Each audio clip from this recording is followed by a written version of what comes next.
el- como estamos transmitiendo en YouTube a partir de ahora, pues tenía abierto y ese fue el sonido que se metió en un eco a don Jorge Loro.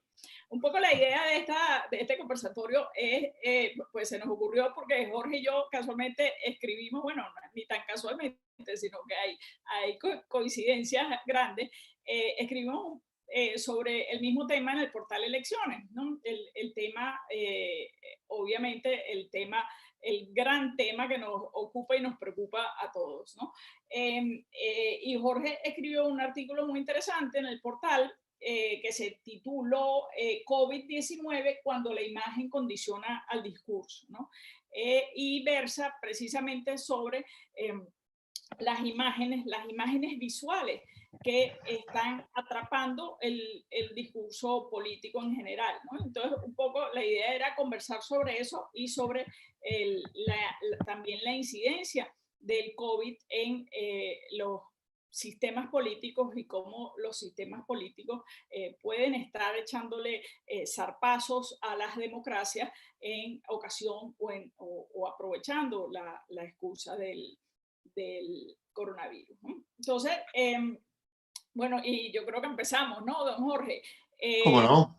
Sí, Eh, sí. un poco volviendo sobre tu artículo, ¿no?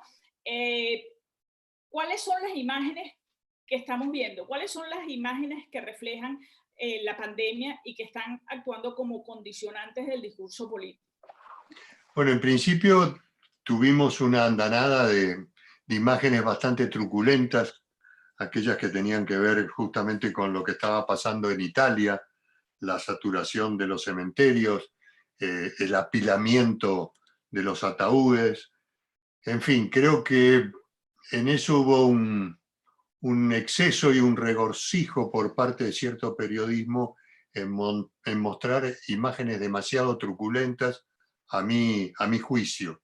Me parece que solo con escuchar la cantidad de infectados y la cantidad de muertos, esas estadísticas ya de por sí tienen un hondo dramatismo y obviamente que a la opinión pública la afectan muchísimo. Creo que no hay necesidad a veces de mostrar tan crudamente, y últimamente estuvimos viendo también algunas imágenes de Nueva York con estos camiones frigoríficos para almacenar los cadáveres, que ya creo que por las cifras que Nueva York está llevando de muertos son absolutamente innecesarias. Alguien me puede tildar de cercenador de la libertad de prensa, pero creo que en estos casos hay que ser muy prudente y hay que tener también ciertos valores y un ámbito ético para lo que se muestra, ¿no? Días pasados en la Argentina, en un reportaje a un alcalde, a un intendente, me sorprendió que éste dijera que dentro de las previsiones que había tomado era tener 250 bolsas de cadáveres ya compradas, como si eso fuera primordial, ¿no? O sea, mezclándolo con la necesidad que tenía la gente humilde de ser abastecida de productos alimenticios, mezclar este tema de las 250 bolsas de cadáveres me pareció absolutamente innecesario y angustiante por parte de quien estaba viendo ese reportaje. No, no cabe duda que la realidad es absolutamente tremenda, ¿no? Y es desconocido por todas estas generaciones que estamos viviendo hoy. Y ese desconocimiento genera miedo y eso es perfectamente natural. Pero sin duda las imágenes son mórbidas, tremendamente mórbidas. Y transmiten un mensaje, ¿no? Ahora, la cuestión es si ese mensaje que están transmitiendo las imágenes es un mensaje que nos puede llevar a ganar la guerra contra el COVID, ¿no? Contra el coronavirus. Pues, justamente leí ahora, hace un rato, a un profesor de la facultad, al profesor Pujol, que hablaba de que un poco la épica o un poco el relato que hay que llevar en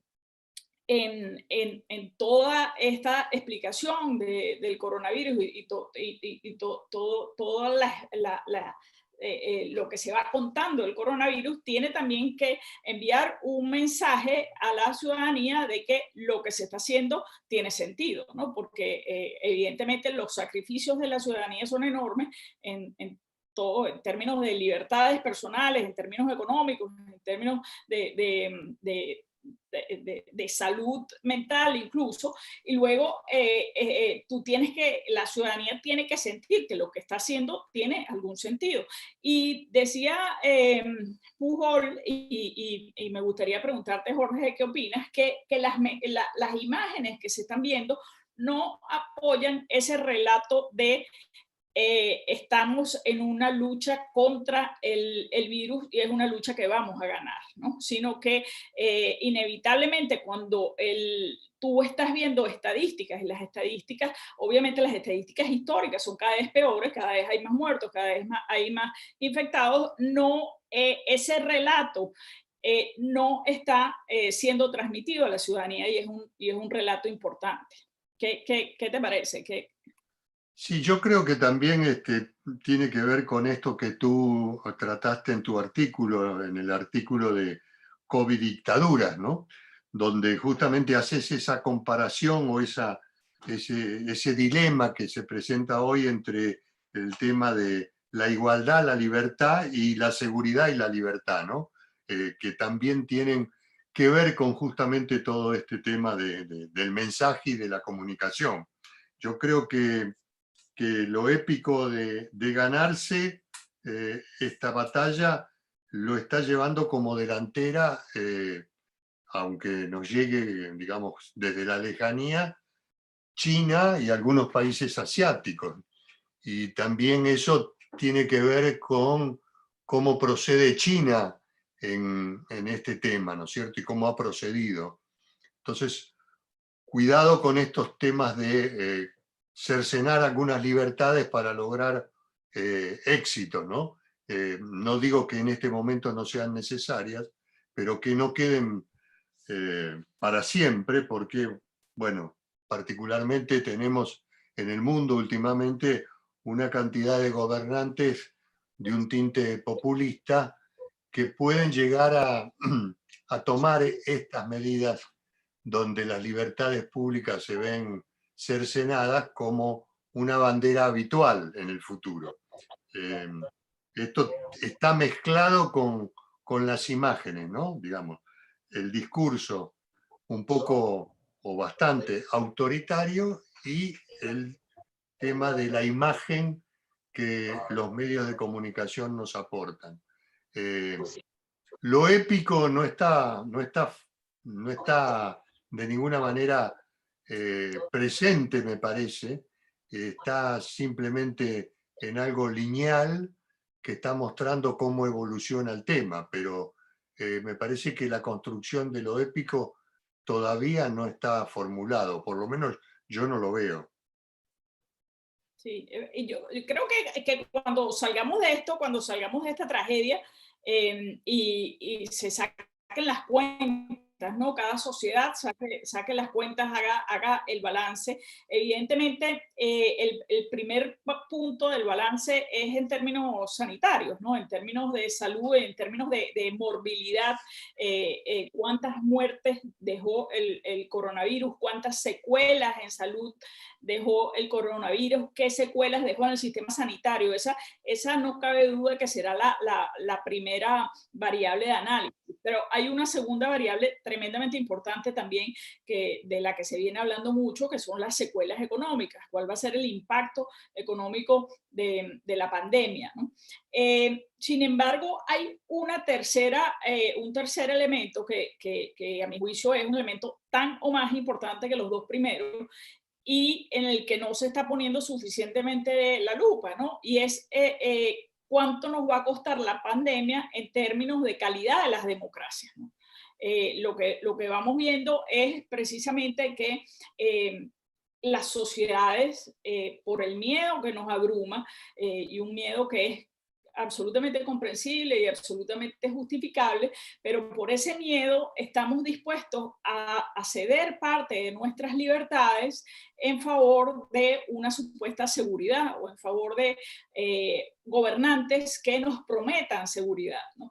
Y eso es tremendamente peligroso, ¿no? Son estas situaciones extraordinarias, y yo lo comentaba en mi artículo, estas situaciones extraordinarias son ocasiones también extraordinariamente oportunas para aquellos gobernantes, aquellos mandatarios que tengan vocaciones autocráticas, ¿no?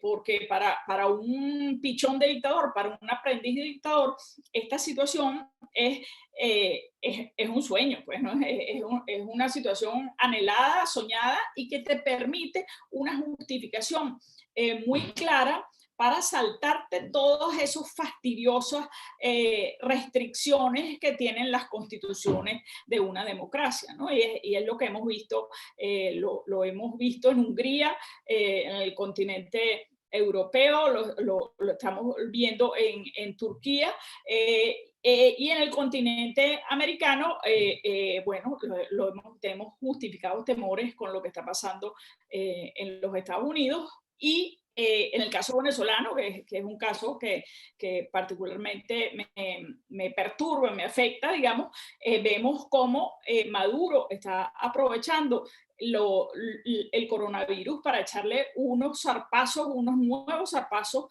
acaso mortales, a los restos de democracia venezolana.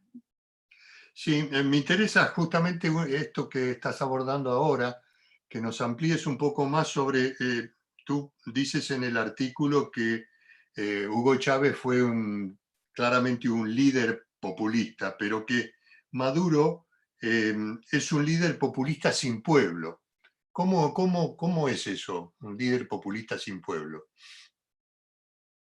Sí, bueno, efectivamente, ¿no? Efectivamente, porque Chávez, digamos, y por eso yo digo que el populismo puede ser la correa lubricante, la correa de transmisión y el aceite lubricante de los autoritarismos, ¿no?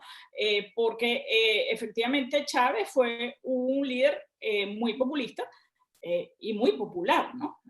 Chávez nunca mermó, ganó las elecciones con cerca de un 60% y costó mucho para que bajara de ese 60%, ¿no? Durante muchos años se mantuvo por encima del 50% en la sociedad venezolana.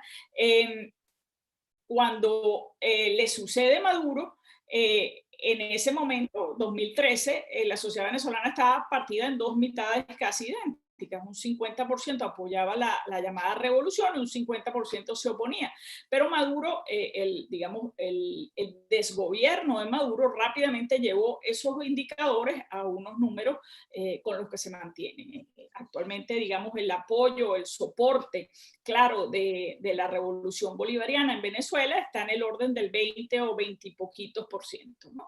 Y es ese líder populista que aspiraba a ser un líder populista como su maestro Chávez, pero al quedarse sin pueblo simplemente se queda con el soporte de las bayonetas, con el soporte de ese soporte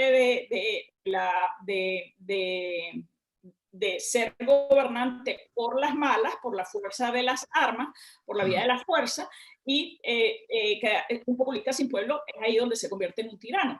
Creo que el caso venezolano es un espejo muy trágico donde otras sociedades deben evitar verse, ¿no? Sí, justamente estaba leyendo un comunicado de Vera Jourova, que es la vicepresidenta de la Comisión Europea por el Estado de Derecho, y justamente decía que el COVID-19 justifica que los gobiernos se doten de procederes extraordinarios, pero que exige sean limitados en el tiempo y sometidos al estricto control de los parlamentos. Nosotros acá en Argentina el Parlamento no está funcionando y la justicia tampoco. O sea que estamos entrando en un proceso diría, de dominio único a través de decretos del presidente, ¿no es cierto? Y Me un parece presidente, que eso es peligroso. y un presidente que se ha hecho tremendamente popular, ¿no? O sea, que es otro de los riesgos, porque estas situaciones de emergencia pues tienden a beneficiar a los gobiernos. Y en el caso, no sé si tienes algún dato cuantitativo del soporte del presidente Fernández, ¿no? Pero parece haber crecido, y como han crecido otros presidentes, bueno, el propio Trump ha crecido de una manera, no digamos cuantitativamente extrema, pero sí ha crecido 2 o 3 puntos que cualitativamente para los Estados Unidos es muy importante, ¿no? Sí, acá el presidente Fernández creció hasta un 70 y algo por ciento su imagen positiva. Lo que han ocurrido una serie de hechos en esta última semana que le han bajado 14 puntos a esa imagen positiva, según dicen los encuestadores, ¿no? No, yo no soy encuestador, así que quizás después Carlos Fara nos pueda aclarar algo. Pero fundamentalmente por dos hechos que han ocurrido, de no prever, digamos, el cobro de los jubilados dentro de la cuarentena, y el viernes pasado fue un caos donde multitudes de gente, particularmente justamente gente de la tercera edad, que es la más vulnerable, hizo colas en los bancos, no tomando la distancia correspondiente, no estando contenida, en fin, fue un caos.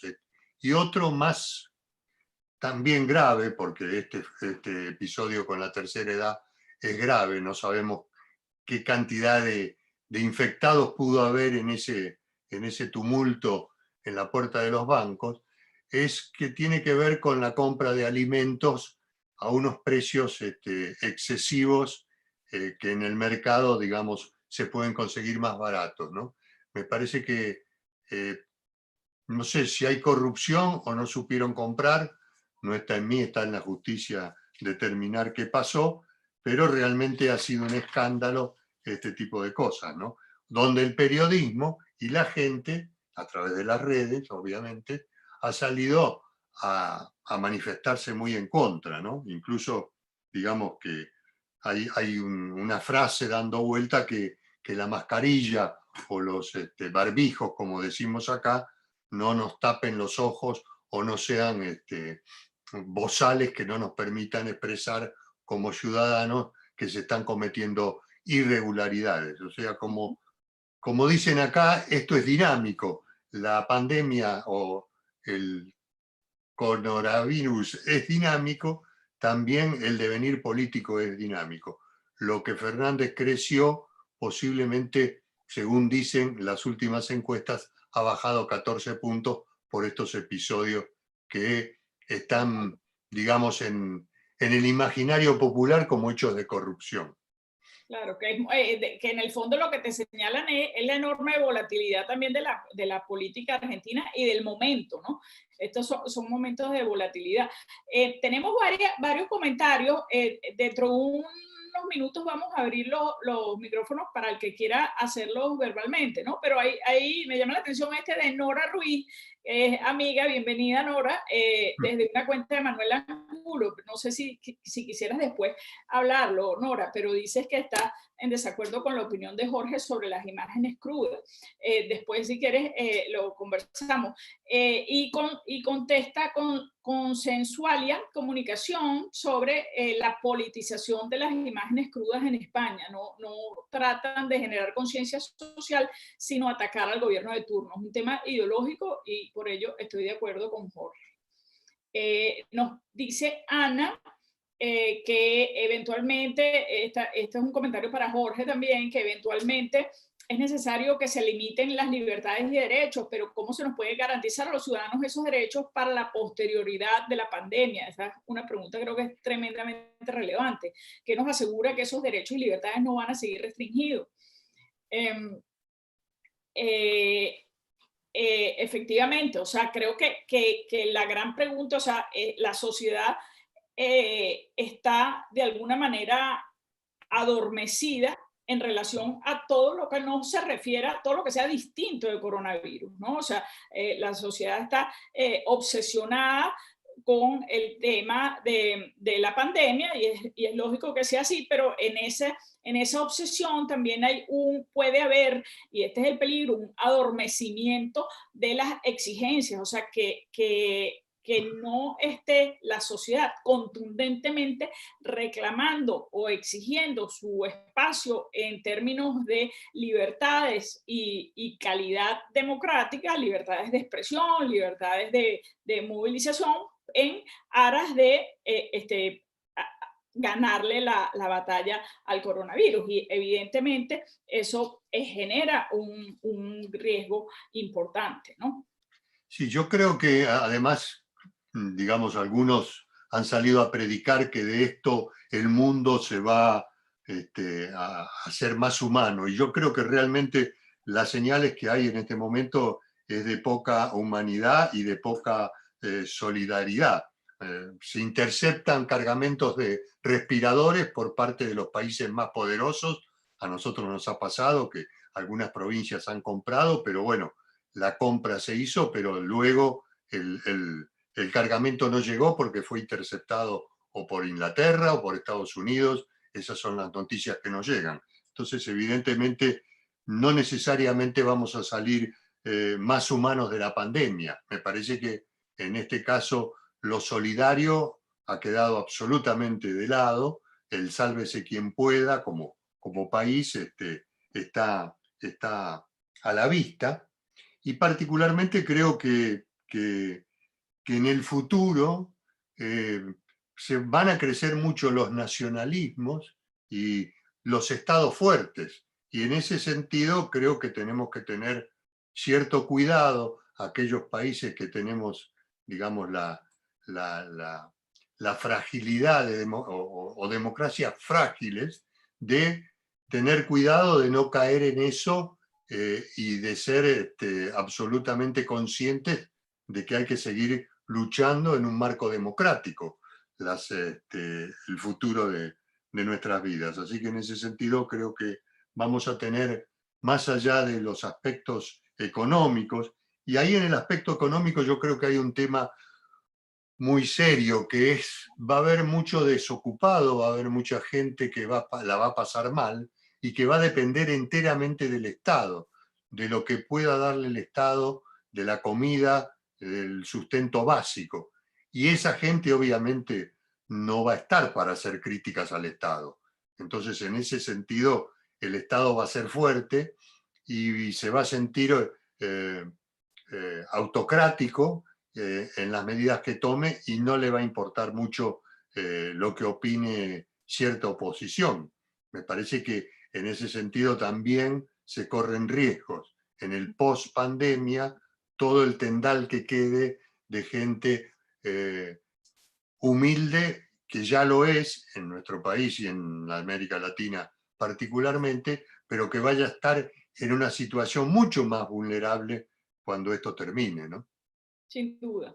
Y luego también estamos tratando de identificar patrones y tratamos de generalizar, porque evidentemente es un fenómeno global. O sea, no ha habido un fenómeno tan global como la pandemia del coronavirus desde que empezó a hablarse de globalización. No es, sin embargo, la globalización que hubiéramos deseado.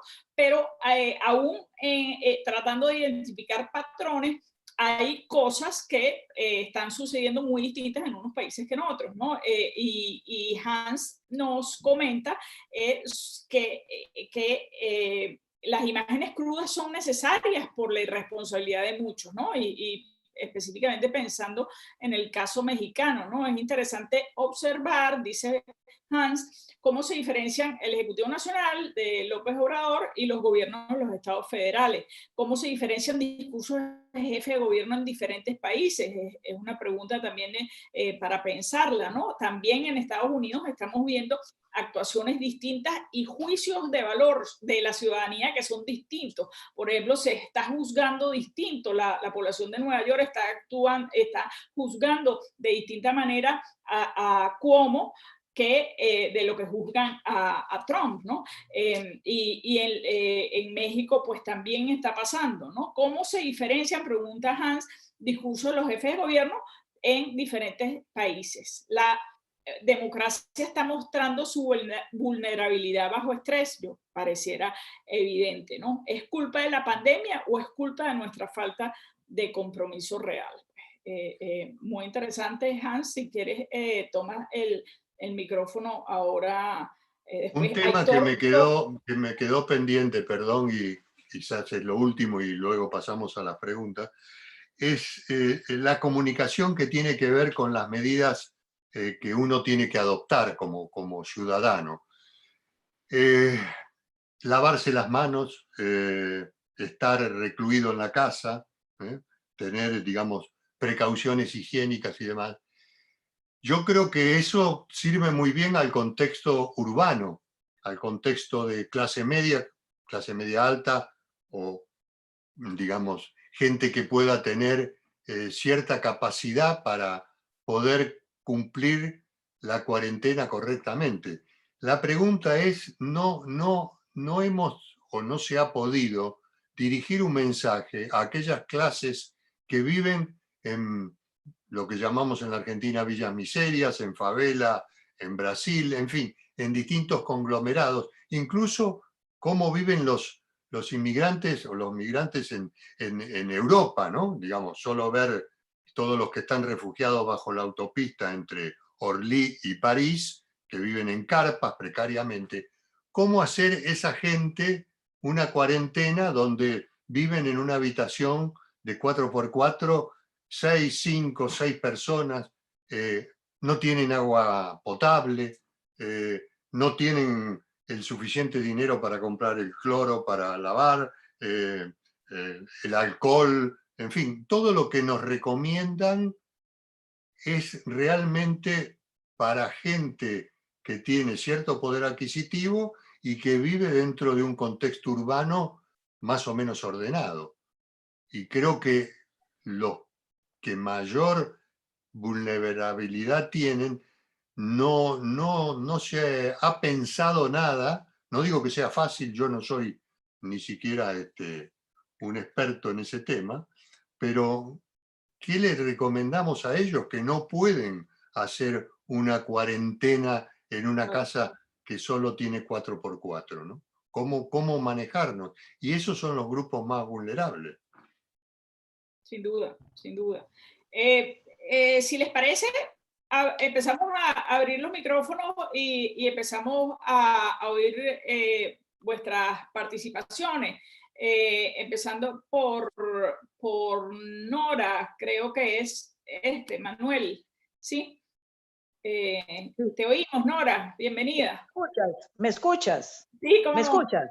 ¿Ah? Sí, cómo no. Ok, perfecto. No, quisiera ampliar sobre mi desacuerdo con Jorge, con todo el respeto y el cariño de verles a ustedes allá en sus respectivos sitios. ¿Por qué? Porque las imágenes crudas, los ataúdes, el anuncio de bolsas para cadáveres, etcétera, provocan el efecto de que la población realmente asuma la absoluta necesidad de atender las cuarentenas, el distanciamiento social y las medidas de previsión.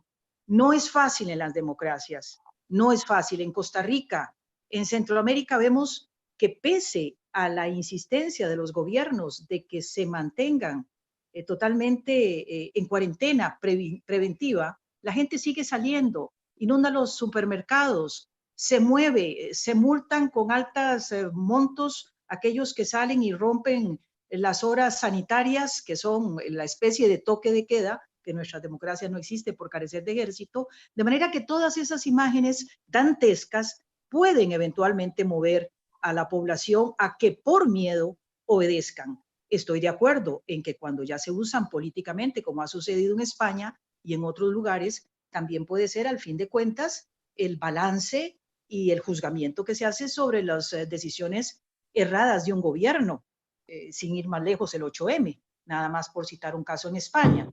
Ya ese caso cae, desde luego, en otro uso de las imágenes. pero en principio, al arranque de las curvas, yo diría que es válido periodística y socialmente el uso de esas imágenes.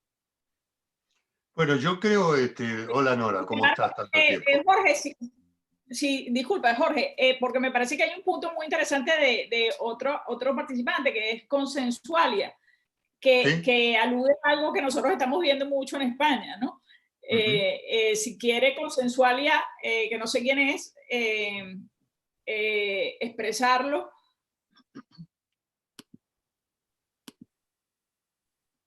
¿Sí? ¿Aló?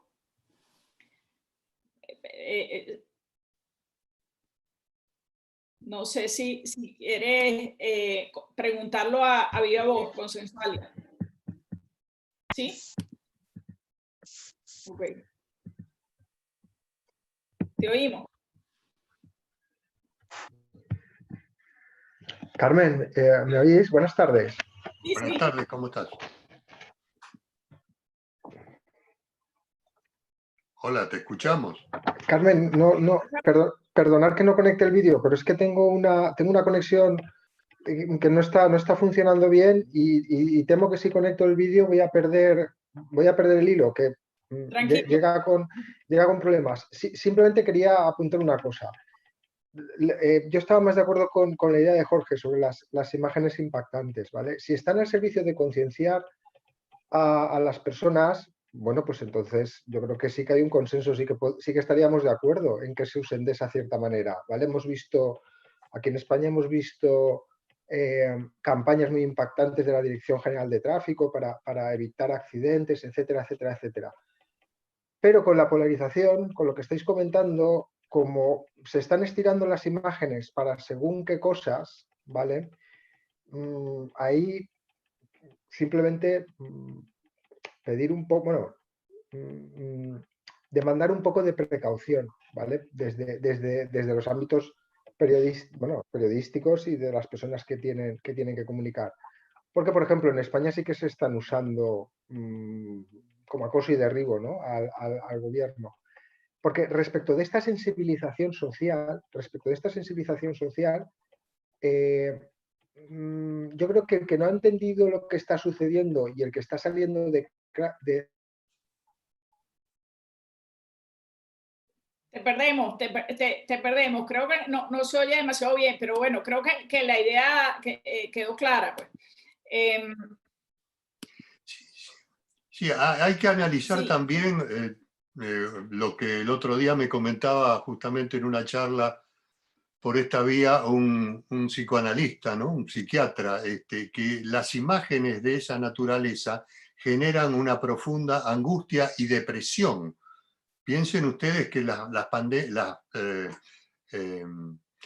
las cuarentenas están siendo muy largas y se extienden en el tiempo, y hay mucha gente que está realmente deprimida, con cuadros de depresión serio, que obviamente va a necesitar un apoyo psicológico a posteriori, ¿no? O sea, que también esas cosas inciden mucho en la población, no solo, como dice Nora, a que se cumplan las pautas preestablecidas, sino también a generar mucha angustia y en muchos casos depresión. Sí.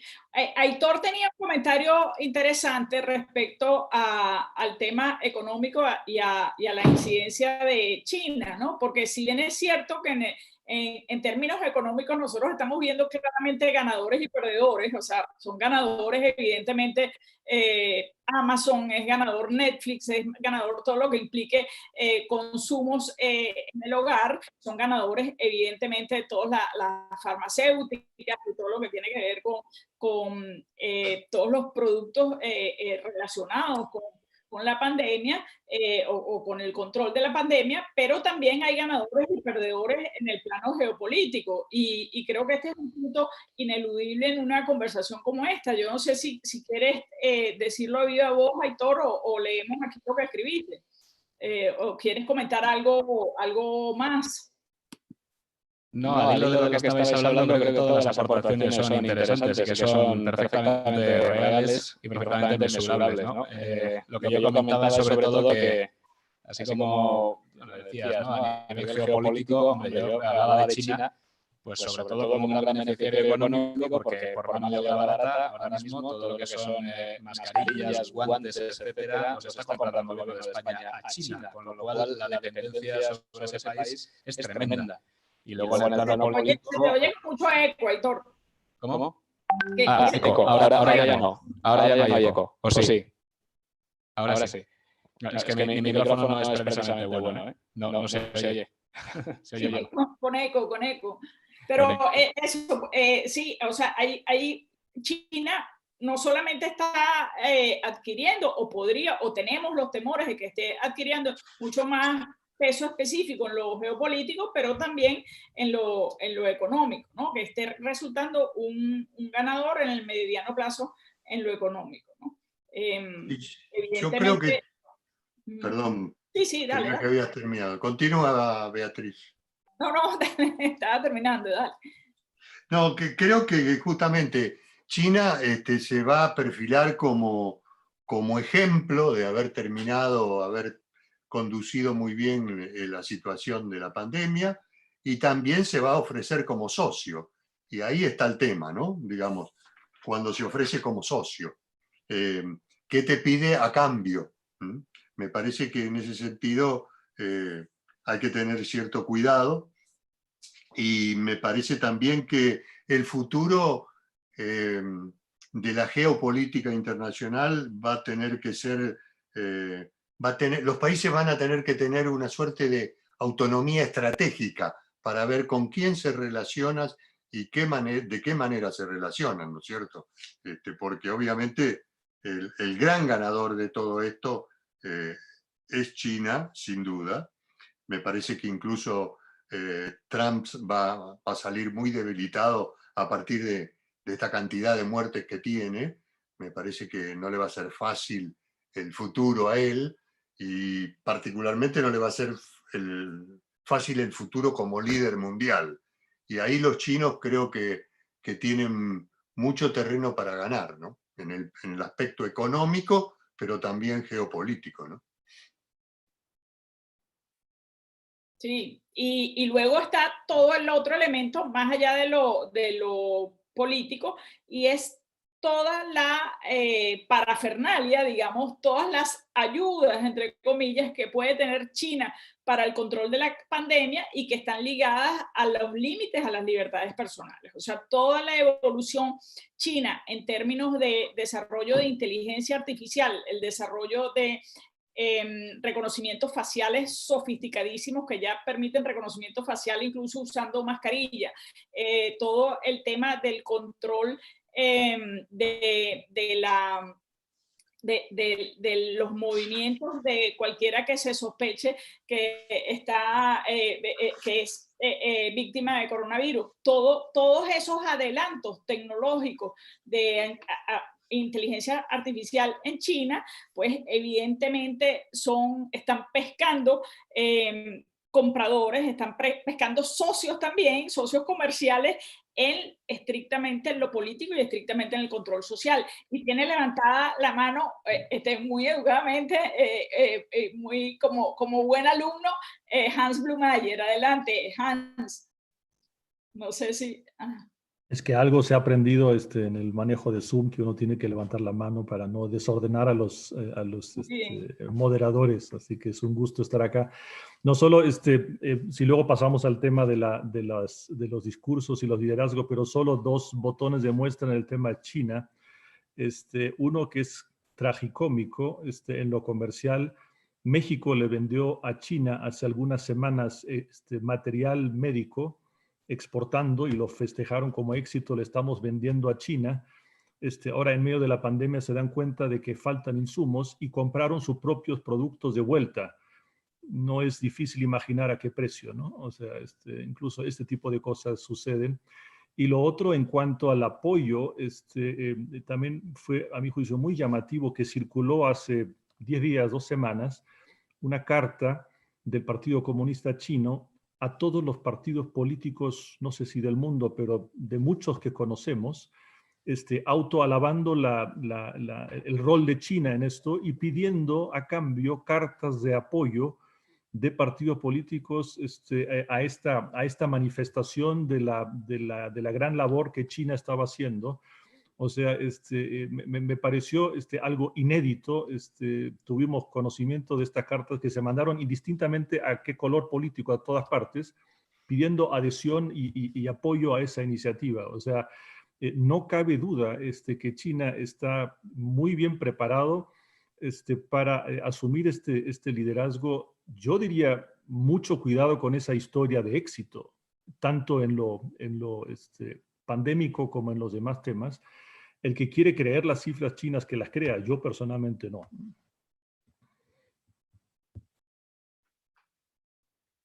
Sí, yo creo que incluso en el futuro, porque me parece que este efecto pandémico, más allá de que bajen los casos de mortalidad y demás, va a durar mucho tiempo. Y ese tiempo justamente es el que va a imperar el miedo, ¿no? Y dicen que el miedo disciplina. Y para disciplinar, los chinos tienen todas las armas que pueden, digamos, ofertar al mundo. Así que en ese sentido, acá nosotros tuvimos un episodio hace unos días con la ministra de Seguridad, que salió a decir que iban a hacer ciberpatrullaje, ¿no? Y bueno, la gente se alertó, ¿cómo es eso? ¿Qué es? Sí, era para ver el humor social, ¿no? Bueno, tuvo que retroceder en sus dichos y decir que, bueno, no había sido muy feliz su frase de hacer ciberpatrullaje en las redes sociales, porque evidentemente al humor uno lo puede manejar quizás a través de encuestas. Creo que lo que estaban buscando es otro tipo de cosas, ¿no? De quién se manifiesta en contra del gobierno, quién, digamos, es un opositor, y buscar ahí la base de datos para luego intervenir. No digo que no lo hicieron otros gobiernos, simplemente estos tuvieron la imprudencia de decir que lo iban a hacer, cosa que me llamó poderosamente la atención. Y lo pueden seguir haciendo sin comentárselo a la gente. Pero bueno, eso también generó un malestar bastante importante y creo que tiene que ver quizás con la baja de popularidad momentánea, digo, de Alberto Fernández como digamos, el héroe de la situación. Han salido dos tapas de revistas, una revista política que se llama Noticias, donde Alberto Fernández está, digamos, con el traje de Superman, el Super Alberto, y ayer salió la misma revista diciendo de su mujer, que hizo una suerte de maratón, de un teletón para conseguir fondos para esta causa del COVID-19, donde dice que es la Evita de los millennials. Así que bueno, evidentemente hay una campaña por fortalecer la imagen del matrimonio como la hubo en otros momentos con los Kirchner, ¿no? Y esto me parece ciertamente peligroso. Sí, bueno, muy interesante todo. Y veo que en los comentarios y en las preguntas vuelve el tema, se insiste en el tema chino, que es tremendamente relevante y creo que tremendamente relevante la acotación de Hans. Yo escuché también a nuestro amigo Frank en un webinar de esta misma serie, en esta misma semana, hablando precisamente sobre la estrategia china y a mí me llamó mucho la atención cómo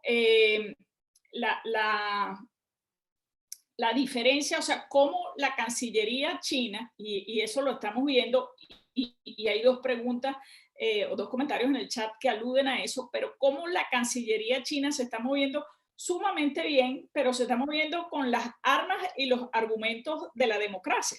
Es como el sistema político chino, que es un sistema absolutista, un sistema totalitario, utiliza las armas y los argumentos y los valores de la democracia para defenderse, ¿no? Y para argumentar. La Cancillería china y la Cancillería digital china es muy activa en este particular. Nosotros aquí tuvimos recientemente un episodio donde un dirigente del partido Vox aludió a la pandemia como el virus chino, cosa que ha incorporado en su neolengua Trump permanentemente, pero al hacerlo tuvo una objeción inmediata de la Cancillería china, de las cuentas en Twitter de la Cancillería china, quejándose de xenofobia y quejándose de usar un lenguaje que no es políticamente correcto. Hay dos comentarios que me gustaría leer de Norris y los dos de Norris, el contexto del coronavirus ha acentuado esa bilateralidad internacional China-Estados Unidos, exaltando a China con gran desventaja, y resalta Norris que en Venezuela el discurso del presidente Maduro no ha dejado de alabar al gobierno chino desde el inicio de la pandemia, y efectivamente eso es también tarea de la Cancillería china. Maduro se insertó de una vez en el relato, en un relato que viene promoviendo la Cancillería china entre sus aliados, que es el relato de que, el rumor y la teoría de la conspiración según la cual el virus habría sido un producto de laboratorios americanos y había sido llevado a China, ¿no? Esa historia, ese entramado, ese relato sofisticado en el caso de Venezuela, fue avalado con una fuente que después lo desmintió, que es Noam Chomsky, y ha sido parte desde Telesur hasta el Sistema Nacional de Medios Públicos y la Radio Nacional de Venezuela, permanentemente montados en ese relato, atribuyéndoselo a Noam Chomsky, que él mismo dijo que no tenía nada que ver con eso, ¿no? Entonces, digamos, sí hay un interés de China de jugar con las reglas y con las líneas y con los valores para moldear la opinión pública occidental a favor de sus intereses, ¿no? No podemos dejar de pasar por alto que el médico que en diciembre justamente alertó que había un virus muy, muy dañino y de fácil contagio, obviamente fue censurado, no solo censurado, sino que fue castigado, y después, bueno, pagó con su vida porque estaba infectado. Y la última noticia es que un famoso, digamos, dirigente chino de empresas inmobiliarias, un millonario chino, también está desaparecido hace 15 días por haber criticado al gobierno que el virus se dio solo en un lugar y nunca llegó a Shanghái, nunca llegó a Berlín. Entonces, obviamente, la censura china es rigurosísima y, bueno, lamentablemente no podemos dejar de estar atentos que eso se ha trasladado posteriormente a democracias bastante frágiles como las que tenemos acá en Latinoamérica. Porque la pandemia inevitablemente le concede a los gobiernos facilidades en cuanto al monopolio de la información. Eso es indudable. Y los gobiernos más agresivos y de tendencias más autocráticas lo hacen con mayor vigor, ¿no? Hay una pregunta de Esteban Folador que la hace en privado, que nos pregunta a los dos, Jorge, él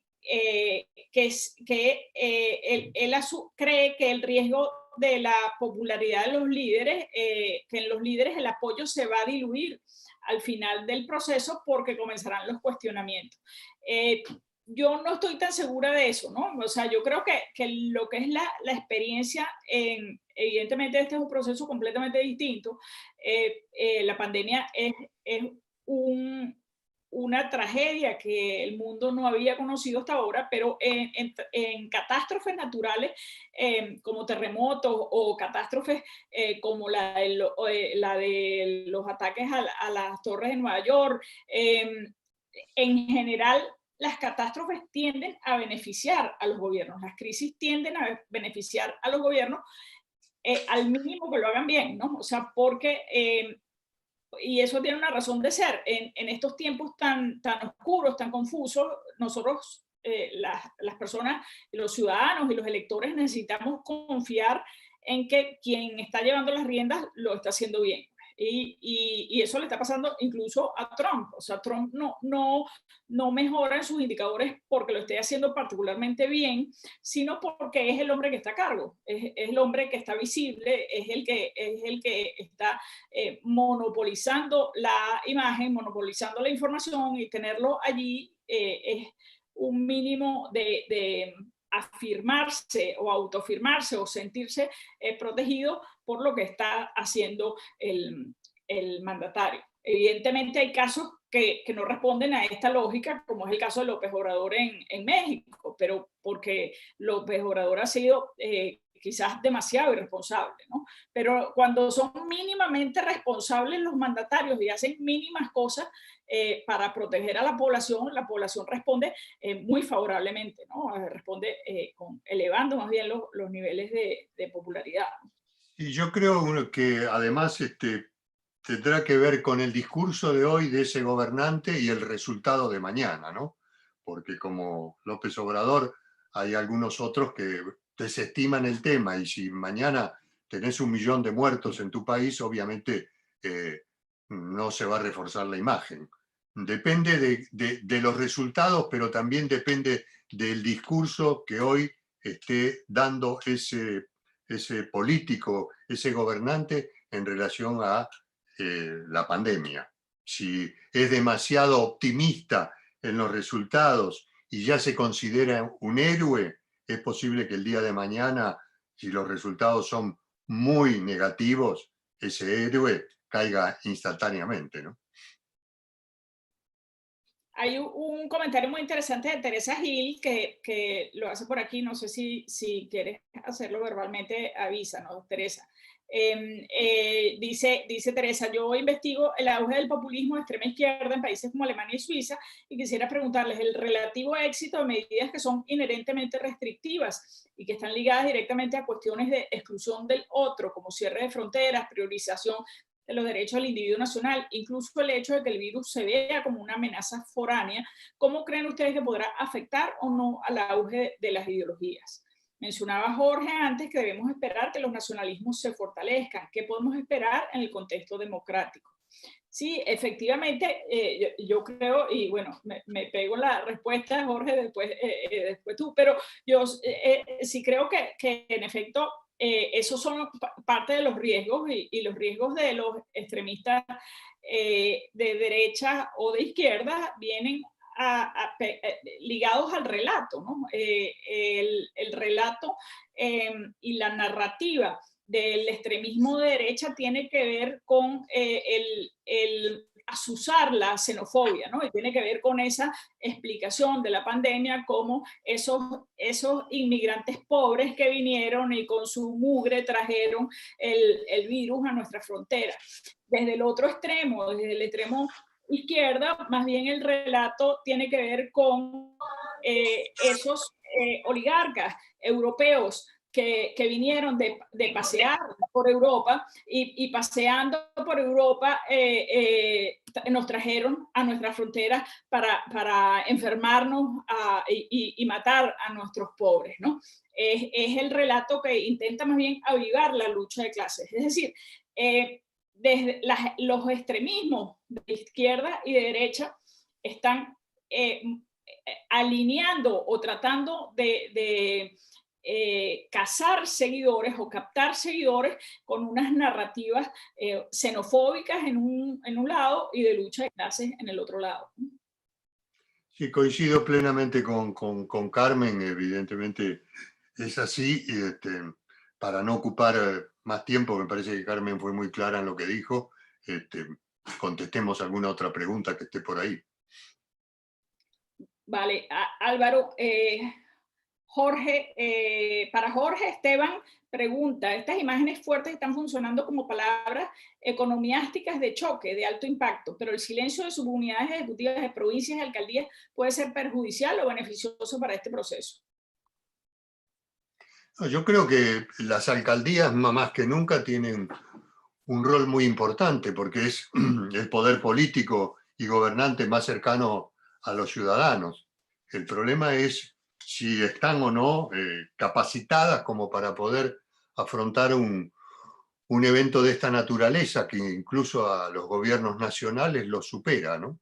Pero me parece que las alcaldías tienen un rol importantísimo y de hecho en la Argentina muchos municipios han tomado medidas, digamos, salteándose a las que indicaba el poder nacional, ¿no? Como bloquear o cerrar o poner en cuarentena un pueblo entero, un municipio entero. Puede ser, casi seguro no es constitucional, pero evidentemente el alcalde, el intendente, vio que eso era su mejor medida, ¿no?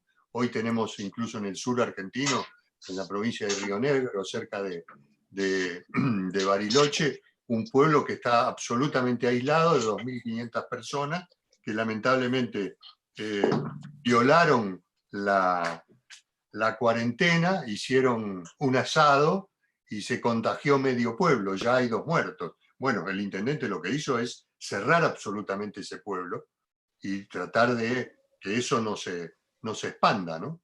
Así que bueno, son medidas que cada uno va adaptando y adoptando en función de lo que pasa en su cercanía, ¿no? Hay gobernadores que multan a aquellos que salen sin máscara a la calle, sin barbijos a la calle. Le ponen una multa en dinero. En fin, en la capital, acá en Buenos Aires, no es obligatorio, sí es un pedido expreso de las autoridades que cuando salgamos a la vía pública a hacer algún trámite o una compra, llevemos barbijo, pero en otros lados directamente lo multan. En fin, también tenemos aquellos automovilistas que han de alguna manera transgredido y que bueno, hoy tenemos casi más transgresores que infectados. Creo que tenemos más, o por lo menos las estadísticas indican eso. Bueno, se le secuestra el coche, se le labra un acta y penalmente, cuando esto termine, irán a un juicio y pueden tener severas penas de cárcel o económicas. Así que bueno, cada uno va adaptando de acuerdo a la idiosincrasia del país y de los acontecimientos cómo se van moviendo, ¿no? Sí, bueno, muy interesante y creo que de gran calidad todos los participantes. Estamos llegando a la hora que nos fijamos como hora de cierre. Podríamos seguir hablando aquí horas y horas porque el tema es absolutamente inagotable, ¿no? Pero bueno, nos propusimos una hora de intercambio y bueno, muchas gracias a todos por estar aquí. No sé si quieres comentar algo final. Yo creo que sí son tiempos como idea de cierre, ¿no? O sea, creo que son tiempos de enormes retos en las sociedades y evidentemente el virus del autoritarismo es un virus peligrosísimo, tan peligroso como la pandemia misma, ¿no? Entonces, y las sociedades debemos buscar antídotos y anticuerpos, desarrollar anticuerpos para protegernos contra 2 virus, el coronavirus, pero el virus del autoritarismo también.